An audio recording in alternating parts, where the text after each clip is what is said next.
नमस्कार दोस्तों, मैं कामिनी हिंदी की क्लासिक कहानियों में से मुंशी प्रेमचंद्र की मानसरोवर भाग 1 से एक बहुत ही प्यारी कहानी लेकर आप सबके सामने उपस्थित हुई हूँ। इस कहानी का शीर्षक है अलग्योझा। अगर आप सबको मेरी कहानी अच्छी लगे तो प्लीज़ मेरे चैनल को सब्सक्राइब करें, लाइक करें और बेल आइकन को हिट करें जिससे मेरी आगे आने वाली कहानियाँ आप सुन सकें। तो चलिए शुरू करते हैं अलग्योझा कहानी। भोला महतो ने पहली स्त्री के मर जाने के बाद दूसरी सगाई की तो उसके लड़के रघु के लिए बुरे दिन आ गए। रघु की उम्र उस समय केवल 10 वर्ष की थी। चैन से गांव में गुल्ली डंडा खेलता फिरता था। माँ के आते ही चक्की में जुटना पड़ा। पन्ना रूपवती स्त्री थी और रूप और गर्व में चोली दामन का नाता है। वह अपने हाथों से कोई काम न करती। गोबर रघु निकालता, बैलों को सानी रघु देता, रघु ही जूठे बर्तन मांजता। भोला की आंखें कुछ ऐसी फिरी कि उसे अब रघु में सब बुराइयां ही बुराइयां नजर आती। पन्ना की बातों को वह प्राचीन मर्यादा अनुसार आंखें बंद करके मान लेता था। रघु की शिकायतों की जरा परवाह न करता। नतीजा यह हुआ कि रघु ने शिकायत करना ही छोड़ दिया। किसके सामने रोए? बाप ही नहीं, सारा गांव उसका दुश्मन था। बड़ा जिद्दीला है। पन्ना को तो कुछ समझता ही नहीं। बेचारी उसका दुलार करती है, खिलाती पिलाती है, यह उसी का फल है। दूसरी औरत होती तो निबाह न होता। वह तो कहो पन्ना इतनी सीधी सादी है कि निबाह होता जाता है। सबल की शिकायतें सब सुनते हैं, निर्बल की फरियाद भी कोई नहीं सुनता। रघु का हृदय माँ की ओर से दिन दिन फटता जाता था। यहाँ तक कि 8 साल गुजर गए और एक दिन भोला के नाम भी मृत्यु का संदेश आ पहुंचा। पन्ना के 4 बच्चे थे, 3 बेटे और एक बेटी। इतना बड़ा खर्च कमाने वाला कोई नहीं। रघु अब क्यों बात पूछने लगा? यह मानी हुई बात थी, अपनी स्त्री लाएगा और अलग रहेगा। स्त्री आकर और भी आग लगाएगी। पन्ना को चारों ओर अंधेरा ही दिखाई देता था। पर कुछ भी हो, वह रघु की आश्रय बनकर घर में न रहेगी। जिस घर में उसने राज किया उसमें अब लौंडी न बनेगी। जिस लौंडे को अपना गुलाम समझा उसका मुंह न ताकेगी। वह सुंदर थी, अवस्था अभी कुछ ऐसी ज्यादा न थी, जवानी अपनी पूरी बहार पर थी। क्या वह कोई दूसरा घर नहीं कर सकती? यही न होगा, लोग हंसेंगे भला से। उसकी बिरादरी में क्या ऐसा होता नहीं?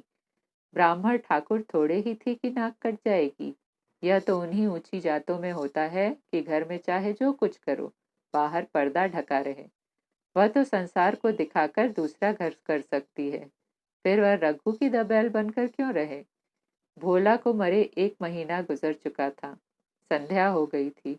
पन्ना इसी चिंता में पड़ी हुई थी कि सहसा उसे ख्याल आया, लड़के घर में नहीं है। यह बैलों के लौटने की बेला है। कहीं कोई लड़का उसके नीचे आ जाए। अब द्वार पर कौन है जो उनकी देखभाल करेगा? रघु को मेरे लड़के फूटी आंख नहीं भाते, कभी हंसकर नहीं बोलता। घर से बाहर निकली तो देखा रघु सामने झोपड़ी में बैठा ऊख की गडेरिया बना रहा है। लड़के उसे घेरे खड़े हैं और छोटी लड़की उसकी गर्दन में हाथ डाले उसकी पीठ पर सवार होने की चेष्टा कर रही है। पन्ना को अपनी आंखों पर विश्वास न आया। आज तो यह नई बात है। शायद दुनिया को दिखाता है कि मैं अपने भाइयों को कितना चाहता हूँ और मन में छुरी रखी है। घात मिले तो जान ही ले ले। काला सांप है, काला सांप। कठोर स्वर में बोली, तुम सबके सब वहां क्या कर रहे हो? घर में आओ, सांझ की बेला है, गोरू आते होंगे। रघु ने विनती नेत्रों से देखकर कहा, मैं तो हूं ही काकी, डर किस बात का है? बड़ा लड़का केदार बोला, काकी, रघु दादा ने हमारे लिए 2 गाड़ियां बना दी हैं। यह देख, एक पर हम और खन्नू बैठेंगे, दूसरी पर लक्ष्मण और झुनिया। दादा दोनों गाड़ियां खींचेंगे। यह कहकर वह एक कोने से 2 छोटी छोटी गाड़ियां निकाल लाया। 4 4 पहिए लगे थे। बैठने के लिए तख्ते और रोक के लिए दोनों तरफ बाजू थे। पन्ना ने आश्चर्य से पूछा, ये गाड़ियां किसने बनाई? केदार ने चिढ़कर कहा, रघु दादा ने बनाई हैं। और किसने? भगत के घर से वसूला और रुखानी मांग लाया और चटपट बना दी। खूब दौड़ती है काकी। बैठ खन्नू, मैं खींचू। खन्नू गाड़ी में बैठ गया। केदार खींचने लगा। चर चर का शोर हुआ, मानो गाड़ी भी इस खेल में लड़कों के साथ शरीक है। लक्ष्मण ने दूसरी गाड़ी में बैठकर कहा, दादा खींचो। रघु ने झुनिया को भी गाड़ी में बिठा दिया और गाड़ी खींचता हुआ दौड़ा। तीनों लड़के तालियां बजाने लगे। पन्ना चकित नेत्रों से यह दृश्य देख रही थी और सोच रही थी कि यह वही रघु है या कोई और। थोड़ी देर के बाद दोनों गाड़ियां लौटी। लड़के घर में जाकर इस यान यात्रा के अनुभव बयान करने लगे। कितने खुश थे सब, मानो हवाई जहाज पर बैठ आए हों। खन्नू ने कहा, काकी, सब पेड़ दौड़ रहे थे। लक्ष्मण और बचिया कैसी भागी, सबकी सब दौड़ी। केदार, काकी, रघु दादा दोनों गाड़ियां एक साथ खींच ले जाते हैं। झुनिया सबसे छोटी थी, उसकी व्यंजना शक्ति उछल कूद और नेत्रों तक परिमित थी। तालियां बजा बजा कर नाच रही थी। खन्नू, अब हमारे घर गाय भी आ जाएगी काकी। रघु दादा ने गिरधारी से कहा है कि हमें एक गाय ला दो। गिरधारी बोला, कल लाऊंगा। केदार, 3 सेर दूध देती है काकी, खूब दूध पिएंगे। इतने में रघु भी अंदर आ गया। पन्ना ने अवहेलना की दृष्टि से देखकर पूछा, क्यों रघु, तुमने गिरधारी से कोई गाय मांगी है? रघु ने क्षमा प्रार्थना के भाव से कहा, हाँ, मांगी तो है, कल लाएगा। पन्ना, रुपए किसके घर से आएंगे, यह भी सोचा है? रघु, सब सोच लिया है काकी। मेरी यह मोहर नहीं, इसके 25 रुपए मिल रहे हैं। 5 रुपए बचिया के मुजरा दे दूंगा, बस गाय अपनी हो जाएगी। पन्ना सन्नाटे में आ गई। अब उसका अविश्वास मन भी रघु के प्रेम और सज्जनता को स्वीकार न कर सका। बोली, मोहर को क्यों बेच देते हो? गाय की अभी कौन जल्दी है? हाथ में पैसे हो जाएं तो ले लेना। सूना सूना गला अच्छा न लगेगा। इतने दिनों गाय नहीं रही तो क्या लड़के नहीं जिए? रघु दार्शनिक भाव से बोला, बच्चों के खाने पीने के यही दिन है काकी। इस उम्र में न खाया तो फिर क्या खाएंगे? मुहर पहनना मुझे अच्छा भी नहीं मालूम होता। लोग समझते होंगे कि बाप तो गया, इसे मुहर पहनने की सूझी है। भोला मैं तो गाय की चिंता ही में चल बसे। न रुपए आए और न गाय मिली। मजबूर थे। रघु ने यह समस्या कितनी सुगमता से हल कर दी। आज जीवन में पहली बार पन्ना को रघु पर विश्वास आया। बोली, जब गहना ही बेचना है तो अपनी मुहर क्यों बेचोगे? मेरी हंसुली ले लो। रघु, नहीं काकी, वह तुम्हारे गले में बहुत अच्छी लगती है। मर्दों को क्या, मुहर पहने या न पहने। पन्ना, चल मैं बूढ़ी हुई, अब हंसुली पहनकर क्या करना है? तू अभी लड़का है, तेरा गला अच्छा न लगेगा। रघु मुस्कुराकर बोला, तू अभी से कैसे बूढ़ी हो गई? गांव में है कौन तुम्हारे बराबर? रघु की सरल आलोचना ने पन्ना को लज्जित कर दिया। उसके रूखे मुरझाए मुख पर प्रसन्नता की लाली दौड़ गई। 5 साल गुजर गए। रघु का सा मेहनती, ईमानदार, बात का धनी दूसरा किसान गांव में न था। पन्ना की इच्छा के बिना कोई काम न करता। उसकी उम्र अब 23 साल की हो गई थी। पन्ना बार बार कहती, भैया बहू को विदा करा लाओ। कब तक नहर में पड़ी रहेगी? सब लोग मुझी को बदनाम करते हैं कि यही बहू को नहीं आने देती। मगर रघु टाल देता था। कहता कि अभी जल्दी क्या है। उसे अपनी स्त्री के रंग ढंग का कुछ परिचय दूसरों से मिल चुका था। ऐसी औरत को घर में लाकर वह अपनी शांति में बाधा नहीं डालना चाहता था। आखिर एक दिन पन्ना ने जिद करके कहा, तो तुम न लाओगे? कह दिया कि अभी कोई जल्दी नहीं। तुम्हारे लिए जल्दी ना होगी, मेरे लिए तो जल्दी है। मैं आज आदमी भेजती हूँ। पछताओगी काकी, उसका मिजाज अच्छा नहीं है।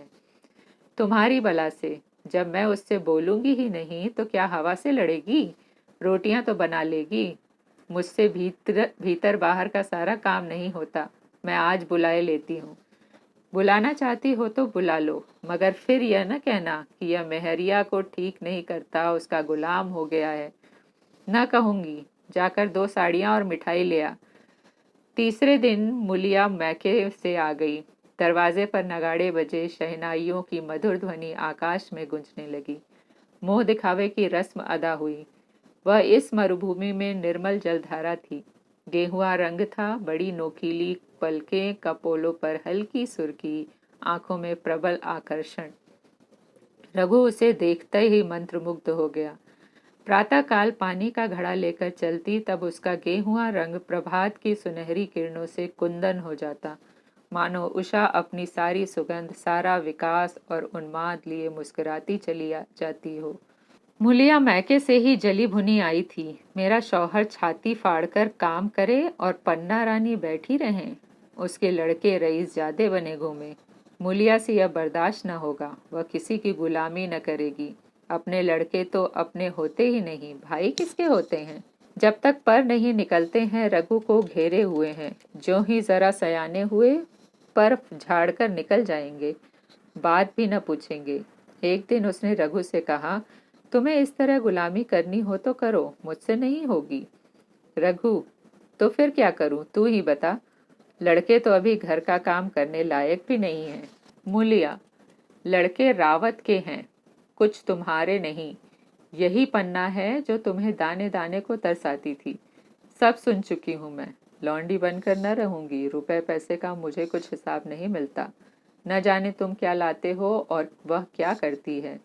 तुम समझते हो रुपए घर ही में तो हैं, अगर देख लेना तुम्हें जो एक फूटी कौड़ी भी मिले।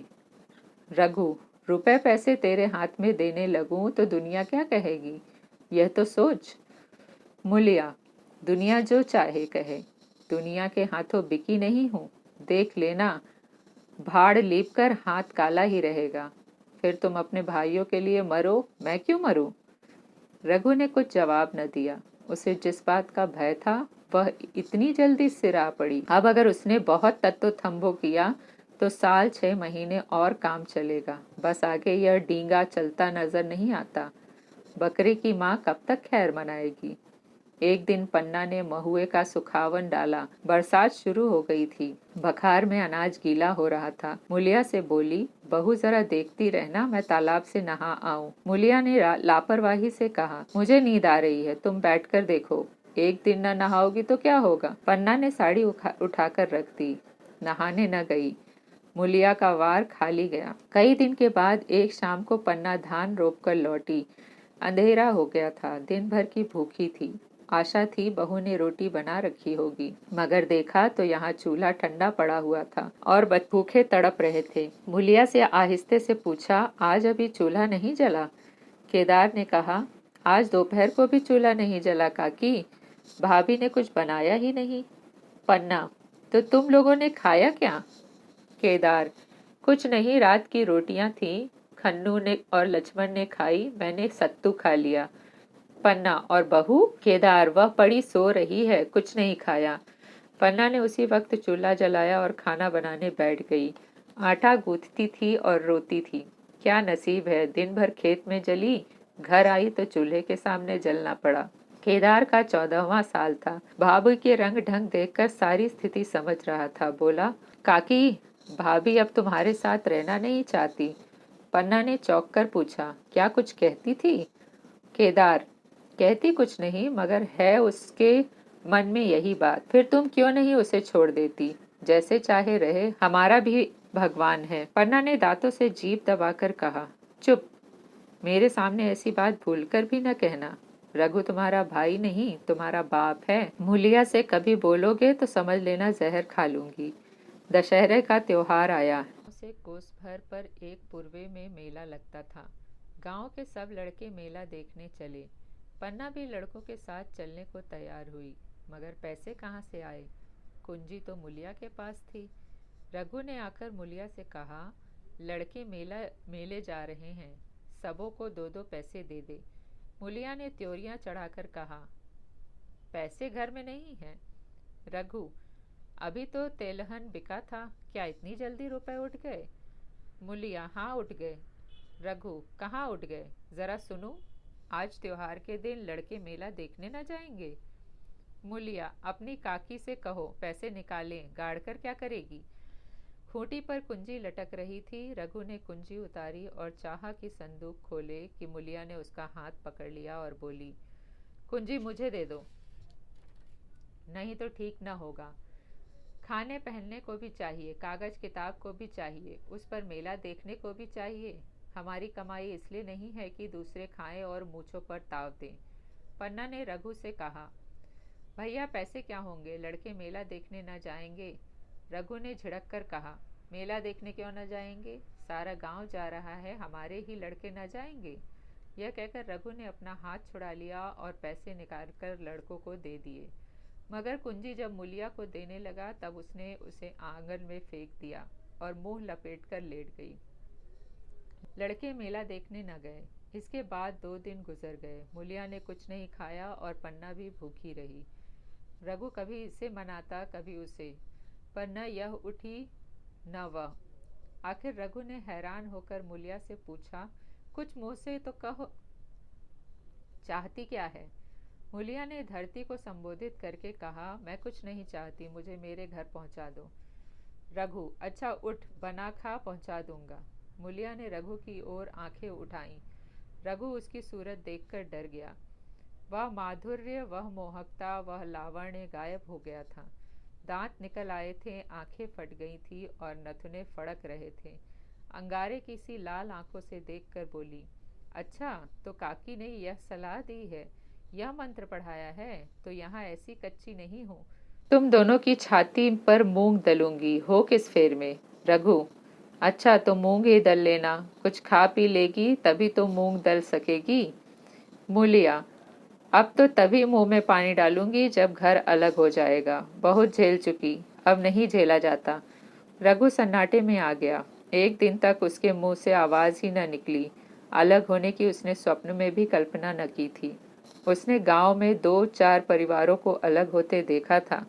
वह खूब जानता था रोटी के साथ लोगों के हृदय भी अलग हो जाते हैं, अपने हमेशा के लिए गैर हो जाते हैं, फिर उनमें वही नाता रह जाता है जो गांव के और आदमियों में। रघु ने मन में ठान लिया था कि इस विपत्ति को घर में न आने दूंगा, मगर होनहार के सामने उसकी एक न चली। आह, मेरे मुंह में कालिख लगेगी। दुनिया यही कहेगी कि बाप के मर जाने पर 10 साल भी एक में निबाह न हो सका। फिर किससे अलग हो जाऊं? जिनको गोद में खिलाया, जिनको बच्चों की तरह पाला, जिनके लिए तरह तरह के कष्ट झेले, उन्हीं से अलग हो जाऊं? अपने प्यारों को घर से निकाल बाहर करूं? उसका गला फंस गया। कांपते हुए स्वर में बोला, तू क्या चाहती है कि मैं अपने भाइयों से अलग हो जाऊं? भला सोच तो, कहीं मुंह दिखाने लायक न रहूंगा। मूलिया, तो मेरा इन लोगों के साथ निभाह न होगा। रघु, तो तू अलग हो जा, मुझे अपने साथ क्यों घसीटती है? मूलिया, तो मुझे क्या तुम्हारे घर में मिठाई मिलती है?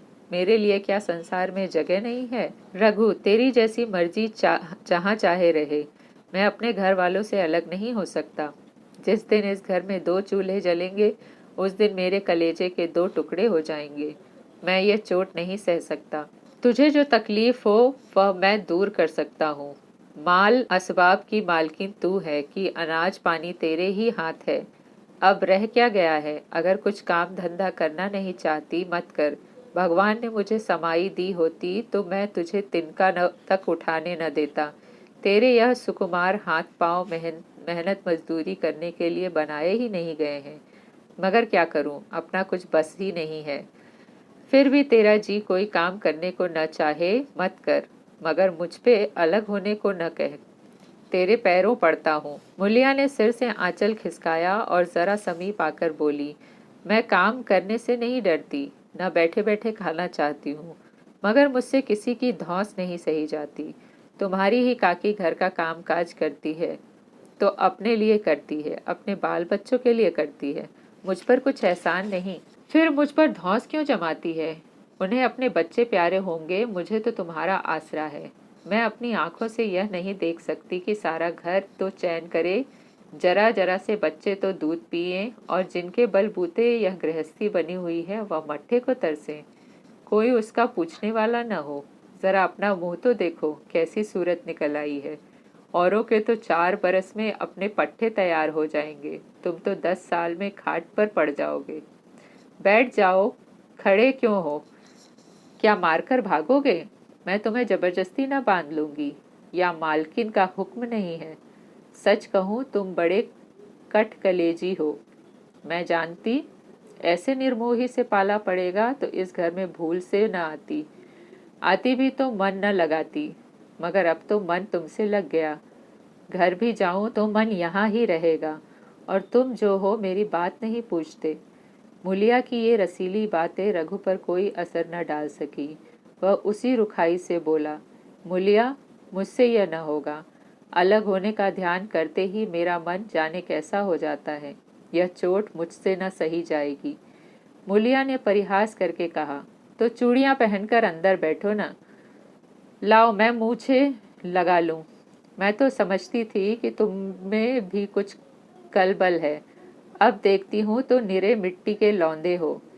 पन्ना दालान में खड़ी दोनों की बातचीत सुन रही थी। अब उससे न रहा गया। सामने आकर रघु से बोली, जब वह अलग होने पर तुली हुई है, फिर तुम क्यों उसे जबरदस्ती मिलाए रखना चाहते हो? तुम उसे लेकर रहो, हमारे भगवान मालिक हैं। जब महतो मर गए थे और कहीं पत्तों की भी छाह न थी, जब उस वक्त भगवान ने निभा दिया तो अब क्या डर। अब तो भगवान की दया से तीनों लड़के सयाने हो गए हैं। अब कोई चिंता नहीं। रघु ने आंसू भरी आंखों से पन्ना को देखकर कहा, काकी तू भी पागल हो गई है क्या? जानती नहीं, दो रोटियां होते ही दो मन हो जाते हैं। पन्ना, जब वह मानती ही नहीं तब तुम क्या करोगे? भगवान की यही मर्जी होगी तो कोई क्या करेगा। परालब्ध में जितने दिन एक साथ रहना लिखा था उतने दिन रहे। अब उसकी यही मर्जी है तो यही सही। तुमने मेरे बाल बच्चों के लिए जो कुछ किया वह भूल नहीं सकती। तुमने इनके सिर हाथ न रखा होता तो आज इनकी न जाने क्या गति होती। न जाने किसके द्वार पर ठोकरे खाते होते। न जाने कहाँ कहाँ भीख मांगते फिरते। तुम्हारा जस मरते दम तक गाऊंगी। अगर मेरी खाल तुम्हारे जूते बनाने के काम आए तो खुशी से दे दूं। चाहे तुमसे अलग हो जाऊं, पर जिस घड़ी पुकारोगे कुत्ते की तरह दौड़ी आऊंगी। यह भूलकर भी न सोचना कि तुमसे अलग होकर मैं तुम्हारा बुरा चेतूंगी। जिस दिन तुम्हारा अनभल मेरे मन में आएगा उसी दिन विष खाकर मर जाऊंगी। भगवान करे तुम दूधो नहाओ पूतो फलो। मरते दम तक यही असीस मेरे रोए रोए से निकलती रहेगी। और अगर लड़के भी अपने बाप के हैं तो मरते दम तक तुम्हारा पोस मानेंगे। यह कहकर पन्ना रोती हुई वहां से चली गई। रघु वहीं मूर्ति की तरह बैठा रहा। आसमान की ओर टकटकी लगी थी और आंखों से आंसू बह रहे थे। पन्ना की बातें सुनकर मूलिया समझ गई कि अपने पौबारा हैं। चटपट उठी, घर में झाड़ू लगाई, चूल्हा जलाया और कुएं से पानी लाने चली। उसकी टेक पूरी हो गई थी। गांव में स्त्रियों के दो दल होते हैं, एक बहुओं का, दूसरा सासों का। बहुएं सलाह और सहानुभूति के लिए अपने दल में जाती हैं, सासें अपने में। दोनों की पंचायतें अलग होती हैं। मूलिया को कुएं पर दो तीन बहुएं मिल गईं। एक ने पूछा, आज तो तुम्हारी बुढ़िया बहुत रोध हो रही थी। मूलिया ने विजय के गर्व से कहा, इतने दिनों से घर की मालकिन बनी हुई है, राजपाट छोड़ते किसे अच्छा लगता है। बहन, मैं उनका बुरा नहीं चाहती, लेकिन एक आदमी की कमाई में कहाँ तक बरकत होगी। मेरे भी तो यही खाने पीने पहनने ओढ़ने के दिन हैं। अभी उनके पीछे मरो, फिर बाल बच्चे हो जाएं, उनके पीछे मरो, सारी जिंदगी रोते ही कट जाए। एक बहू, बुढ़िया यही चाहती है कि यह सब जन्म भर लौंडी बनी रहे, मोटा झोटा खाए और पड़ी रहे। दूसरी बहू, किसी भरोसे पर कोई मरे। अपने लड़के तो बात नहीं पूछते, पराए लड़कों का क्या भरोसा। कल इनके हाथ पैर हो जाएंगे, फिर कौन पूछता है। अपनी अपनी मेहरिया का मुंह देखेंगे।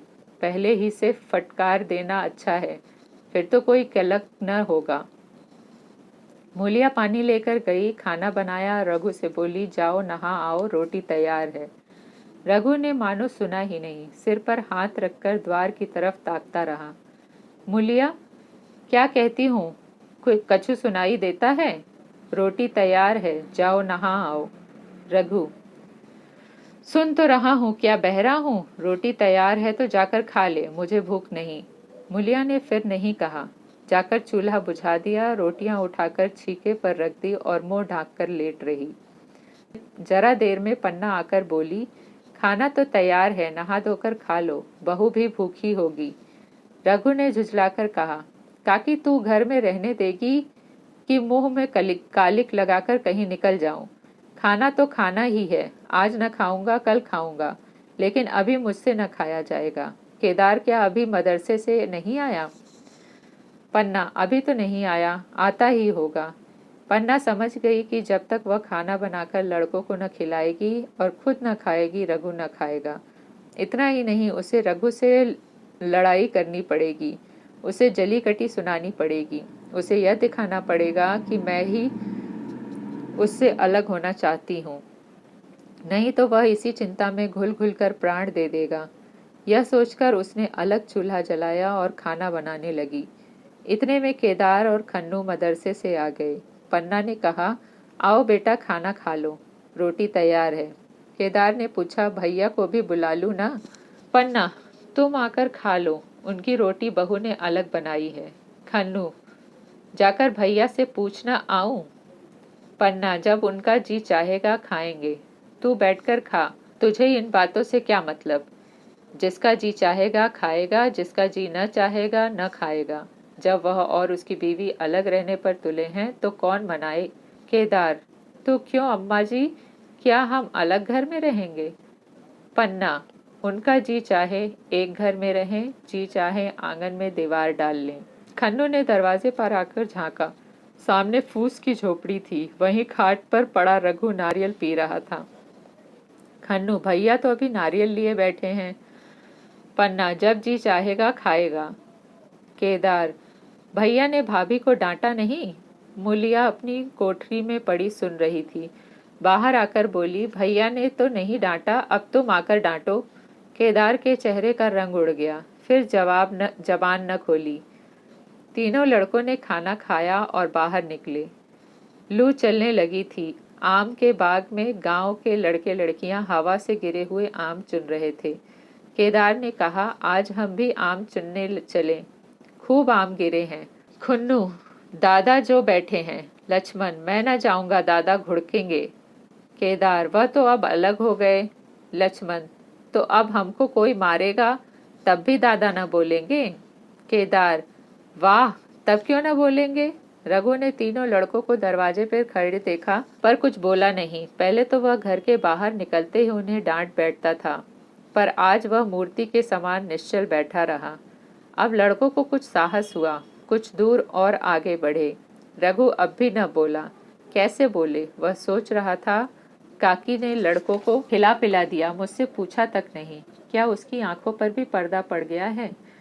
अगर मैंने लड़कों को पुकारा और वह न आए तो मैं उनको मार पीट तो न सकूंगा। लू में सब मारे मारे फिरेंगे, कहीं बीमार न पड़ जाएं। उसका दिल महसूस कर रह जाता था, लेकिन मुंह से कुछ न कह सकता था। लड़कों ने देखा कि यह बिल्कुल नहीं बोलते तो निर्भय होकर चल पड़े। सहसा मूलिया ने आकर कहा, अब तो उठोगे कि अब भी नहीं? जिनके नाम पर फाका कर रहे हो उन्होंने मजे से लड़कों को खिलाया और आप खाया, अब आराम से सो रही हैं। मोर पिया बात न पूछे, मोर सुहागिन नाव। एक बार भी तो मुंह से न फूटा कि चलो भैया खा लो। रघु को इस समय मर्मांतक पीड़ा हो रही थी। मूलिया के इन कठोर शब्दों ने घाव पर नमक छिड़क दिया। दुखित नेत्रों से देखकर बोला, तेरी जो मर्जी थी वही तो हुआ, अब जा ढोल बजा। मूलिया, नहीं, तुम्हारे लिए थाली परोसे बैठी है। रघु, मुझे चिढ़ा मत, तेरे पीछे मैं भी बदनाम हो रहा हूँ। जब तू किसी की होकर नहीं रहना चाहती तो दूसरे को क्या गरज है जो मेरी खुशामद करे? जा काकी से पूछ, लड़के आम चुनने गए हैं, उन्हें पकड़ लाऊं? मूलिया अंगूठा दिखाकर बोली, यह जाता है, तुम्हें 100 बार गरज हो जाकर पूछो। इतने में पन्ना भी भीतर से निकल आई। रघु ने पूछा, लड़के बगीचे में चले गए काकी, लू चल रही है। पन्ना, अब उनका कौन 75 है? बगीचे में जाएं, पेड़ पर चढ़ें, पानी में डूबे, मैं अकेली क्या क्या करूं? रघु, जाकर पकड़ लाऊं? पन्ना, जब तुम्हें अपने मन से नहीं जाना है तो फिर मैं जाने को क्यों कहूँ? तुम्हें रोकना होता तो रोक न लेते, तुम्हारे सामने ही तो गए होंगे। पन्ना की बात पूरी भी न हुई थी कि रघु ने नारियल कोने में रख दिया और बाग की तरफ चला। रघु लड़कों को लेकर बाग से लौटा तो देखा मूलिया अभी तक झोपड़े में खड़ी है। बोला, तू जाकर खा क्यों नहीं लेती? मुझे तो इस बेला भूख नहीं है। मूलिया ऐंठ कर बोली, हाँ, भूख क्यों लगेगी, भाइयों ने खाया, वह तुम्हारे पेट में पहुंच ही गया होगा। रघु ने दांत पीसकर कहा, मुझे जला मत मूलिया, नहीं, अच्छा न होगा। खाना कहीं भागा नहीं जाता, एक बेला न खाऊंगा तो मर न जाऊंगा। क्या तू समझती है घर में आज कोई छोटी बात हुई गई है?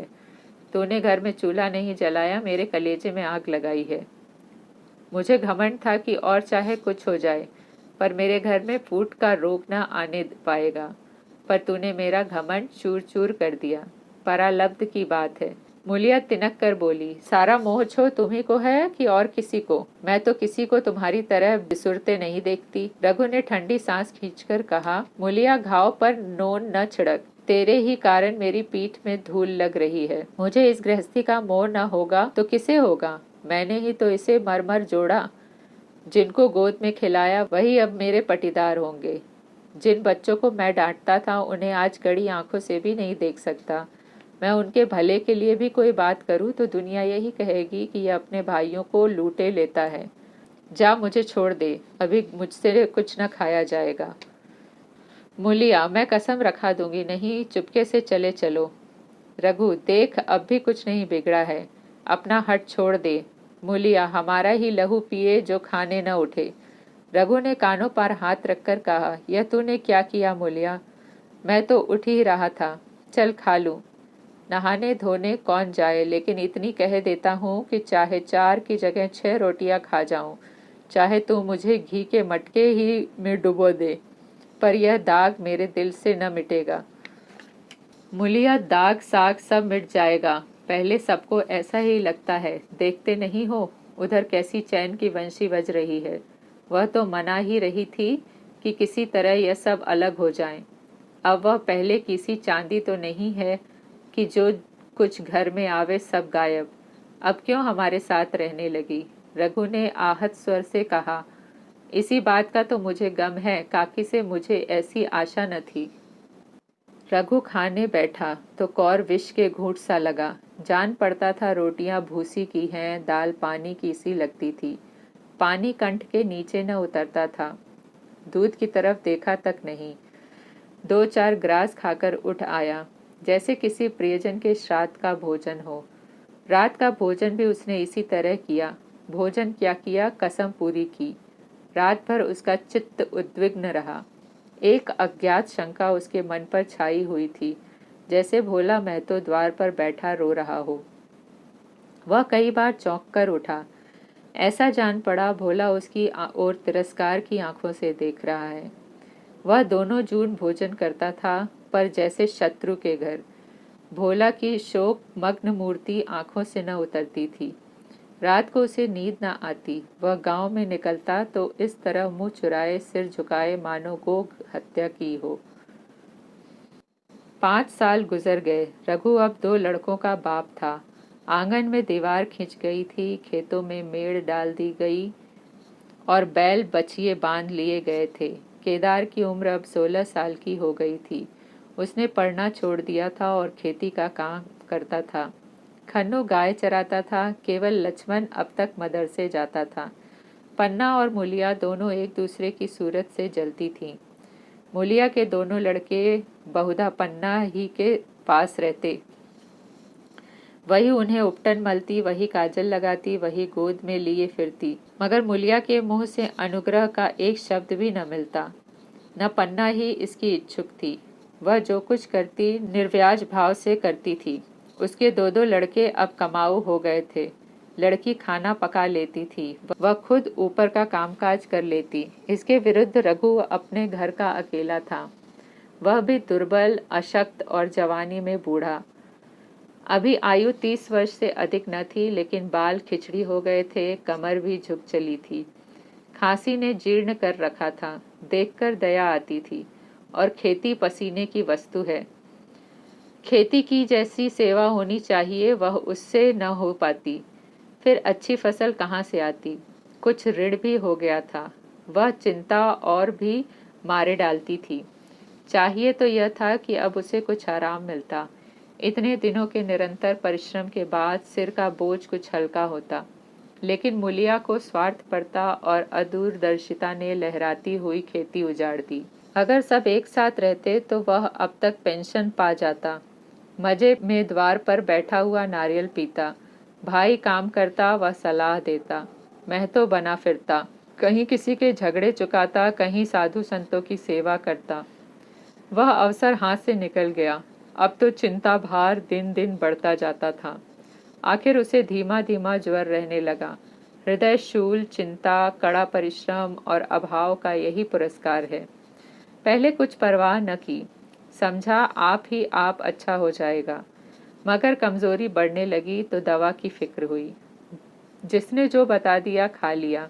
डॉक्टरों और वैद्यों के पास जाने की सामर्थ्य कहाँ, और सामर्थ्य भी होती तो रुपए खर्च कर देने के सिवा और नतीजा ही क्या था। जीर्ण ज्वर की औषधि आराम और पुष्टिकारक भोजन है। न वह वसंत मालती का सेवन कर सकता था और न आराम से बैठकर बलवर्धक भोजन कर सकता था। कमजोरी बढ़ती ही गई। पन्ना को अवसर मिलता तो वह आकर उसे तसल्ली देती, लेकिन उसके लड़के अब रघु से बात भी न करते थे। दवा दारू तो क्या करते, उसका और मजाक उड़ाते।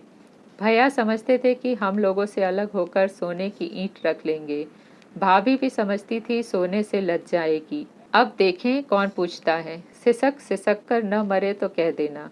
बहुत हाय हाय भी अच्छी नहीं होती। आदमी उतना काम करे जितना हो सके, यह नहीं कि रुपए के लिए जान ही दे दे। पन्ना कहती, रघु बेचारे का कौन दोष है। केदार कहता, चल मैं खूब समझता हूँ, भैया की जगह मैं होता तो डंडे से बात करता। मजाल थी कि औरत यूं जिद करती। यह सब भैया की चाल थी, सब सधी बधी बात थी। आखिर एक दिन रघु का टिमटिमाता हुआ जीवन दीपक बुझ गया। मौत ने सारी चिंताओं का अंत कर दिया।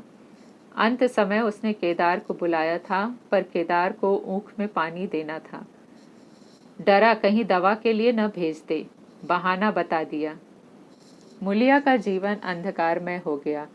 जिस भूमि पर उसने मंसूबों की दीवार खड़ी की थी वह नीचे से खिसक गई थी। जिस खूंटे के बल पर वह उछल रही थी वह उखड़ गया था। गांव वालों ने कहना शुरू किया, ईश्वर ने कैसा तत्काल दंड दिया। बेचारी मारे लाज के अपने दोनों बच्चों को लिए रोया करती। गांव में किसी को मुंह दिखाने का साहस न होता। प्रत्येक प्राणी उससे कहता हुआ मालूम होता था, मारे घमंड के धरती पर पांव न रखती थी। आखिर सजा मिल गई कि नहीं। अब इस घर में कैसे निर्वाह होगा।